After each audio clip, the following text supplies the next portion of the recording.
各位好，首先对不起啊，因为这几天巴西里约的天气比较反常，下雨比较多，又比较凉，所以我感冒了。现在我的鼻音比较重，请大家多关照啊。应美方要求，美国商务部长雷蒙多近日访华4天。他在离开上海前的记者会上表示，他不预期在影响美国公司在中国营商的问题上取得突破，但希望未来数月内看到他此次访华产生一些结果。他继续说，美国商家中有强烈的愿望让美中关系运行起来，尽管中国政府的一些行动是积极的，但实际操作层面还需要言行一致。他强调，美国商家希望在中国做生意，但是他们需要有一个可预知的政策管理环境。朋友们，我真的非常佩服美国官员睁眼说瞎话、骗人不打草稿的不要脸。众所周知啊，是美方贸然发起了对中国的制裁，从华为开始。目前在美方制裁的黑名单上已经有多达1000多家中国公司，大部分都是高科技公司。有的自媒体也跟进了此次美方这位商务部长访华，因美方提前公布会从制裁名单上拿掉几家中国公司，于是呢，这些自媒体就说美方在释放善意，来为此次访华营造和谐气氛。我呸，这是什么自媒体啊？是不是拿了美方的宣传费？你以前无故扇我100巴掌，现在只扇99巴掌了，就是释放善意吗？与此同时啊，在中国发生了一件看似没有任何关联的事情。8月29日，也就是前天中午时分，华为高端手机 Mate 60 Pro 突然在其官网开售，而且深圳体验店有存货。一些拿到货的科技达人立即对这款手机进行了测试，甚至拆开来进行解剖，已经可以确认使用的是华为自己的海思 CPU 芯片麒麟 9000S， 而且电源管理芯片 CPU 都是海思的。另外，这次发布的这款高端手机有 5G， 虽然华为通过技术手段表面上隐藏 5G 的显示，但拿到货的人亲自测试，确实是 5G 技术，而不是什么升级版的 4G 加。所以最后得出结论是，轻舟已过万重山，美方制裁已经失败。我们知道最想搞死华为的是哪个国家，对不对？现在华为手机悄然回归，无疑是对正在访华的雷蒙多啪啪扇了几记响亮的耳光。不得不佩服华为这家公司啊！本人有一位朋友在华为内部，层级不算低，他自己也承认，对于华为 Mate 60 Pro 开售，他们内部人士也不知道，而且也没有发这款手机给员工，他们自己都得在官网上抢。所以我推测啊，华为突然开售 Mate 60 Pro 应该是想打脸美方高官雷蒙多。目前为止，德语主流媒体都没有对华为这一操作进行任何报道，但一些德语专业门户网站做了报道，一些科技博主也及时跟进。比如一位德国的油管博主这么说，华为 Mate 60 Pro 最重要的一点是它的 5G， 而且完全是华为的技术。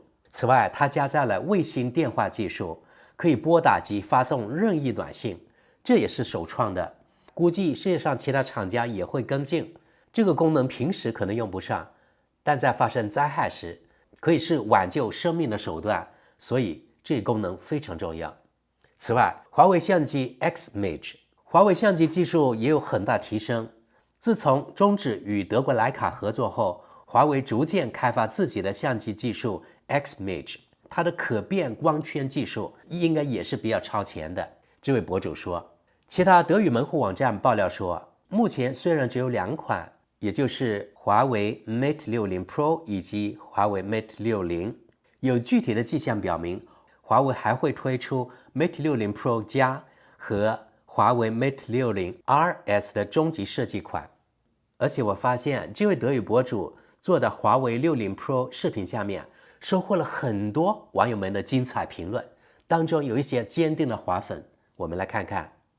第一条评论，感谢博主提供内容丰富的视频，我是华为的粉丝，拥有 Nova 10 Pro， 非常满意，很高兴华为没有屈服，并在智能手机市场保持创新。我祝愿华为一切顺利。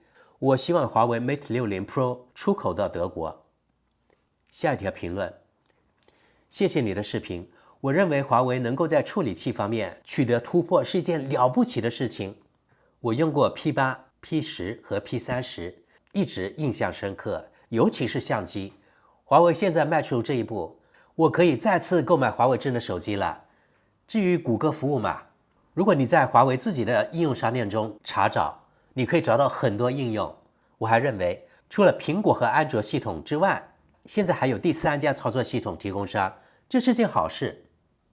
下一条评论，早在苹果14系列之前，华为就发明了镂空设计和这种动态光圈设计。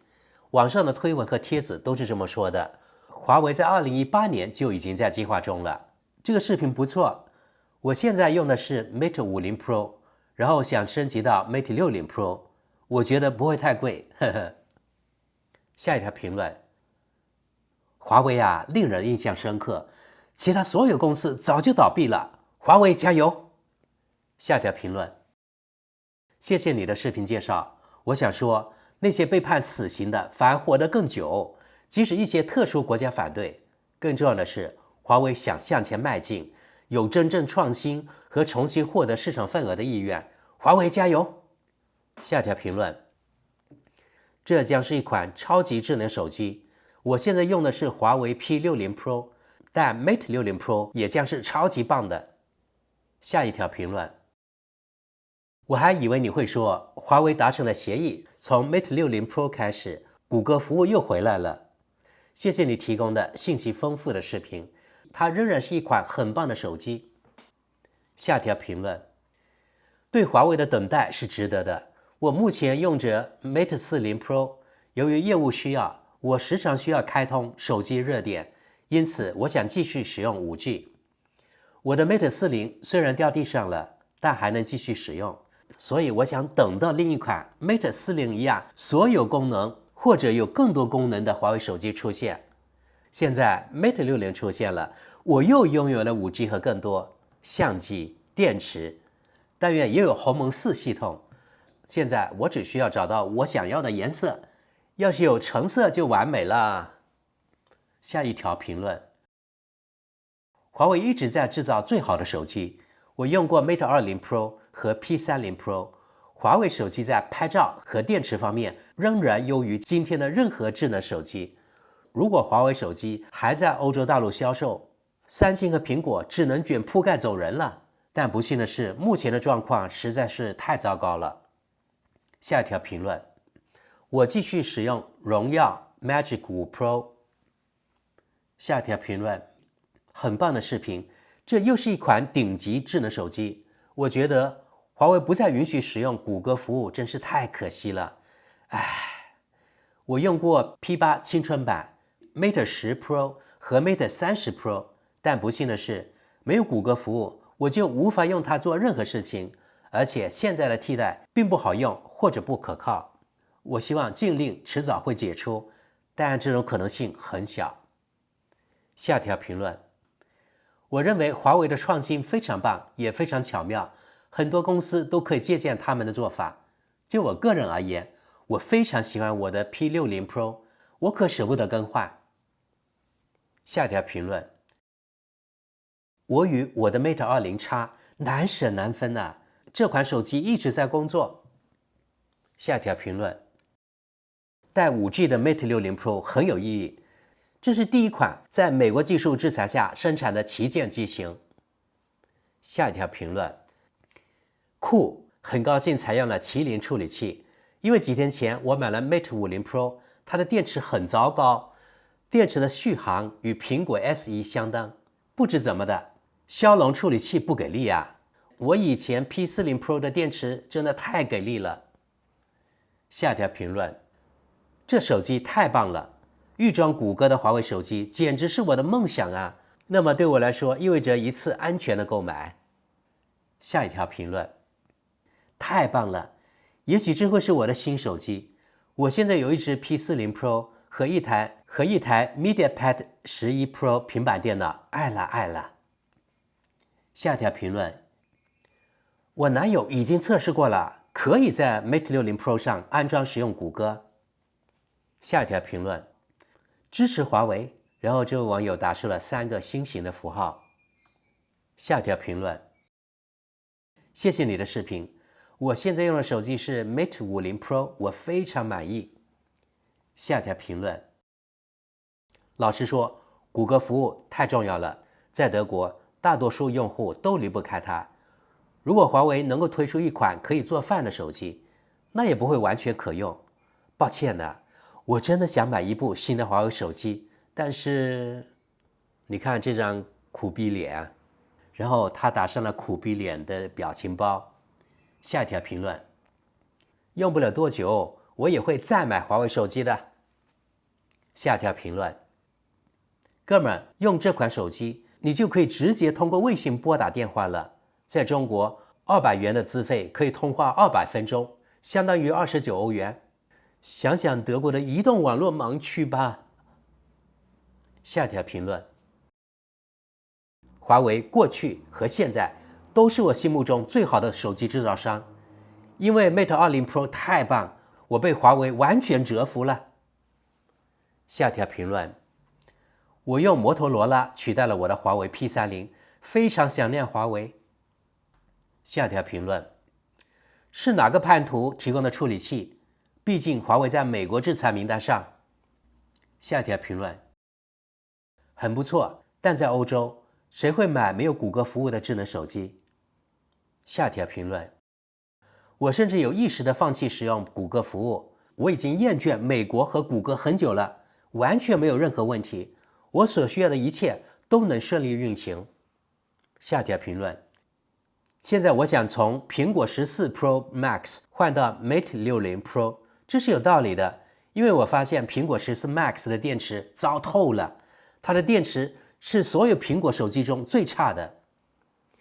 好了，朋友们，今天就到这里吧。可以发现，使用过华为手机的德国人还是非常认可与佩服华为技术的。回想起2018年、2019年华为手机在德国势不可挡的高光时刻，真的是感慨万千呐。如果华为手机没有被制裁，估计在欧洲早就打败苹果与三星了。目前看来，没有预装谷歌服务的华为手机在欧洲的接受度还是高不起来，因为日常使用很不方便。不是华为技术不行啊，而是谷歌统治了欧洲，甚至除了中国大陆之外的全世界。没有出过国的大陆人很难想象全世界是怎么成为灯塔国的数字殖民地的。比如在德国，没有谷歌地图，没有谷歌搜索引擎，没有谷歌邮箱，没有 WhatsApp 手机 APP 等等，简直寸步难行。而且很多日常的 APP 也只能在谷歌构架下运行。所以只有谷歌恢复与华为合作的那一天，华为手机才能恢复在中国大陆之外的荣光，除非彻底兼容。从个人感情来说，我肯定鼎力支持中国公司开发自己的技术。目前我自己使用的一直还是华为手机。有人调侃地说，世界上只有华为手机不会被某大国监听与监控。有的德国网友说，如果当初德国总理默克尔用华为手机就好了。我觉得华为不仅代表着中国科技的进步，也代表着一种不屈与进取的精神。我想这也是无数中国人支持他的原因吧。